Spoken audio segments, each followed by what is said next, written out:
Salut, c'est Trado, content de vous retrouver pour la mise à jour de l'indice parisien. On commence par les unités longues, comme d'habitude, avec les données mensuelles et la tendance, évidemment, est toujours haussière, hein, pas de changement depuis hier. Le nuage est toujours clairement ascendant. On est au-dessus d'une moyenne mobile à 20 mois sur laquelle on rebondit facilement et dans un canal ascendant rouge ici qui nous guide.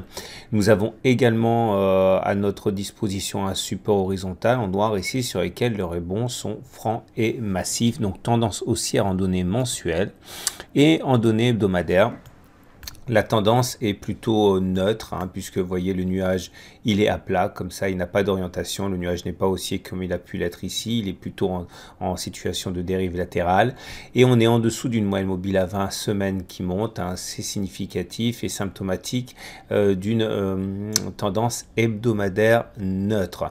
On retrouve ici la zone de résistance qui nous fait des misères à partir des 5530, hein, correspondant également à la zone rouge qu'on a vue précédemment, et pour l'instant, hein, pas de moyen d'être optimiste sur l'avenir, hein, tant qu'on n'aura pas réussi à se débarrasser de cette zone ici grise. On bascule tout de suite sur les données journalières, mais pas sans avoir rappelé le contexte dans lequel nous sommes actuellement, à savoir celui d'une crise turque, hein, qui est toujours bien présente. Cette crise turque aurait pu éventuellement trouver une accalmie, hein, hier, puisqu'on a vu que la livre turque a rebondi un petit peu, hein, notamment suite aux déclarations de la Banque centrale turque et également suite à ce qu'a dit M. Erdogan qui menace, hein, d'arrêter d'acheter des produits américains, et on aurait pu envisager éventuellement une sorte de statu quo, mais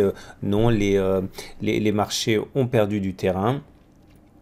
Et les bonnes nouvelles du côté des statistiques européennes qui font état d'une accélération, d'une reprise de l'activité et également d'une reprise à la hausse, hein, de la confiance des consommateurs allemands n'ont pas permis aux indices européens de terminer dans le vert. Néanmoins, lorsque les marchés américains ont clôturé, c'est-à-dire après les marchés européens, les marchés US étaient en hausse, donc on aura sans doute un petit peu de vent porteur au niveau des marchés européens pour mercredi. Alors voilà où on en est. On avait insisté sur la règle du changement de polarité. Ici, vous savez, la zone grise, elle a été résistance, elle a bloqué les cours. Une fois qu'elle a été cassée à la hausse, elle a changé de polarité, elle est devenue support. On le voit bien, on a rebondi 3 fois, 4 fois dessus. Et maintenant qu'on est repassé en dessous, eh bien, on a basculé, hein, d'une situation de support à une situation de résistance. Et c'est ça qui explique le niveau sur lequel on a stoppé net l'avancée des cours en ce mardi. Vous remarquerez également que la zone des 5385 ici, qui correspond à un ancien gap qui a été maintenant rebouché, joue son rôle de support, hein. Maintenant, il est vrai que les mèches basses, si elles sont bien là, ne sont pas non plus extrêmement longues, hein. C'est-à-dire que les achats sont assez timides, hein, sur cette zone. Une cassure des 5385 pourrait nous renvoyer directement sur les 5344 et surtout derrière sur la zone orange ici à 5320. On suivra ça en temps réel. Ce qui semble effectivement crever les yeux ici, c'est la potentielle formation en épaule tête épaule. Regardez, une épaule, une tête, et éventuellement une deuxième épaule. Il faut faire attention parce que les plus prudents adorent quand même que ces figures soient terminées, hein, construites avant de les trader. Clairement, si on a bien une épaule, tête, épaule, elle ne sera activée que lorsque l'on aura cassé la zone ici de cou, hein, comme on dit, qui pourrait nous emmener vers les... Alors, dans ce cas, il suffirait, alors, si on le simule, voilà notre ligne de cou. On prend la distance qui serait parcourue par la tête au-dessus de la zone que l'on reporterait en dessous de la ligne de cou. Ça nous donnerait comme objectif à peu près un comblement du gap ici à 5160. Mais encore une fois, j'insiste, hein, les plus prudents aiment bien que les épaules tête épaules soient constituées avant de les trader, hein.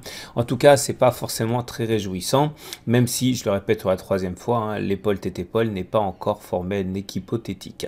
Voilà ce qu'on pouvait dire. Regardez maintenant les chandeliers japonais.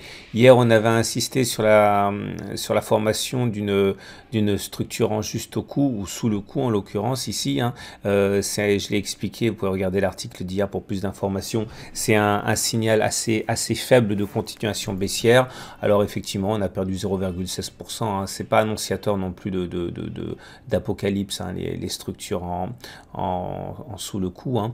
Donc on est en ligne.